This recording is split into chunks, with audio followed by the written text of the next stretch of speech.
Ayan mga kasiklista, so galing ako kina kuya at hindi ko akalain na may madadaanan ko mga siklista din.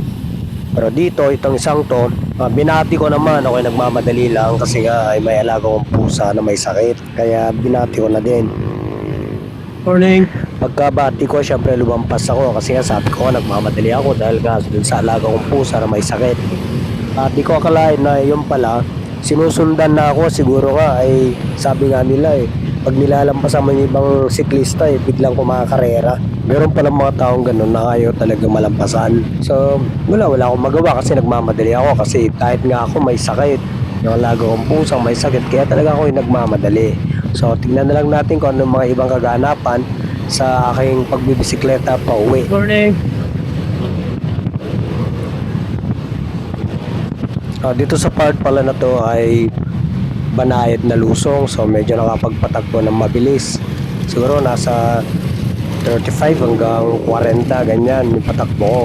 At pagpamahin ninyo na hindi ako makadaan dyan sa bike lane kasi kita nyo naman marami po nakaharang sa bike lane. Ginawa na po kasing paradahan, kaya hindi talaga ako makadaan dyan. Kahit sinong siklista hindi na po nakakadaan. So dito sa part na to malapit na ako sa Lima, kaya alam kong hihinto, depende po doon sa may traffic sign, so traffic light, kung go ba o naka-stop.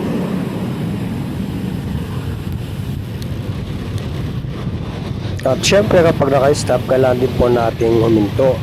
Syempre nga kailangan sumunod sa batas trapiko. So napakasimpleng batas trapiko, kailangan po nating sundin, hindi porke tayo nakabisikleta lang hindi na tayo susunod sa batas trapiko. So dito sa part siguro alam ko nandun na sa likuran ko talaga yung nagbabike, hindi ko na pinansin kung meron bang sumusunod sa akin o wala. At dito po habang naghihintay po, merong isang jeep dito mamaya yung jeep na po yun ay biglang dumiretso kahit hindi pa nakago pero dumiretso na. So dito mo talaga makikita kung sino po yung may disiplina dito sa batas trapiko po ng Pilipinas. Pagkago ng signal, syempre pumadyak na po ako dahil nagmamadali talaga ako dahil iniisip ko yung pusa at baka mamamatay dahil may sakit talaga. So dito ramdam ko na na nasa likuran ko yung nadaanan ko kanina na siguro na-touch ko yung ego niya na bakit ko nilampasan, na binilisan ko pa yung pagpadyak. So parang naghahamon siguro ako pero hindi naman talaga ako nagmamadali lang. Dahil nga sabi ko nga, yung alaga kong pusa iniisip ko, imported kasi yung pusa. Kaya ako manghihinayang kung ito o yung pusang yun ay mamamatay. So kailangan ko makauwi talaga ng maaga. Ramdam ko na yung nalampasan ko na nasa likuran ko na talaga at sinusundan na lang talaga ako. So eto lusong talaga to, yung iba banayad, yung iba medyo okay na lusong. Kaya kahit paano nakakapadyak na mabilis at yung patakbo natin ay medyo mabilis.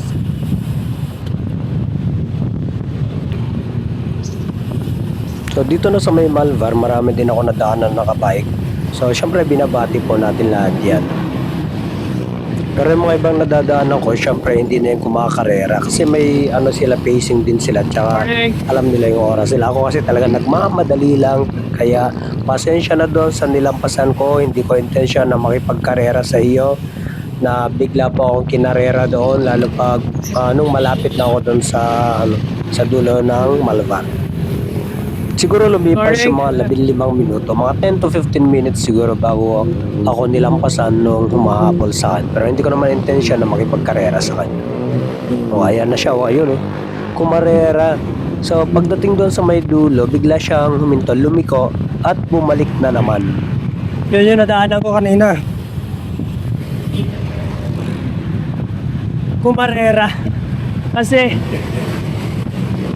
inunahan ko. Kinakarera ko para nagmamadali lang ako. Morning! So intention lang niya talaga ay karerahin ako at na-touch siguro yung ego niya na nilampasan ko siya. Hindi niya siguro matanggap na nalampasan ko.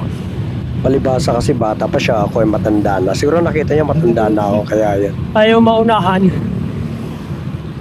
Parang na-challenge siya.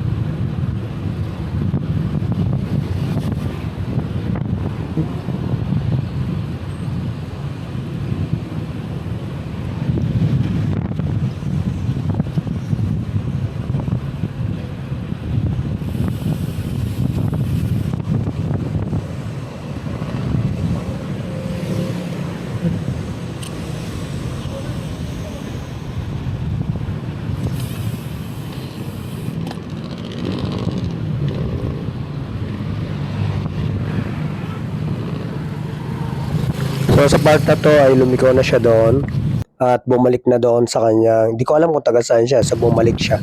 Talagang kinarera lang ako.